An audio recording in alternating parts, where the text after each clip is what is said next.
کام یہ نہیں ہے کہ وہ دیکھیں جو پہلے کبھی نہیں دیکھا گیا تھا، بلکہ اس کے بارے میں سوچنا ہے جو آپ روزانہ کرتے ہیں۔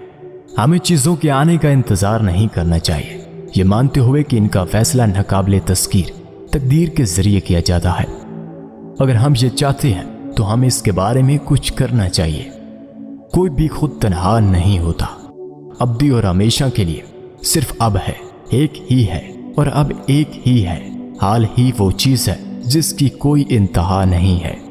سائنس ہمیں اس بارے میں ایک لفظ نہیں بتا سکتی کہ موسیقی ہمیں کیوں خوش کرتی ہے، کیوں اور کیسے ایک پرانا گانا ہمارے آنسو بہا سکتا ہے۔ اگر کوئی آدمی کبھی بھی اپنے آپ سے متصادم نہیں ہوتا تو اس کی وجہ یہ ہونی چاہیے کہ وہ عملی طور پر کبھی کچھ نہیں کہتا۔ جس چیز کا ہم مادی اجسام اور قوتوں کے طور پر مشاہدہ کرتے ہیں وہ خلا کی ساخت میں اشکال اور تغیرات کے سوا کچھ نہیں۔ شعور ایک وید ہے جس کے لیے کوئی جمع نہیں ہے۔ اگر آپ نہیں کر سکتے طویل عرصے میں سب کو بتائیں کہ آپ کیا کر رہے ہیں، آپ کا کام بیکار ہے۔ میں کہاں سے آیا ہوں اور کہاں جاؤں گا، یہ بہت بڑا ناقابل فہم سوال ہے۔ سائنس کے پاس اس کا کوئی جواب نہیں ہے۔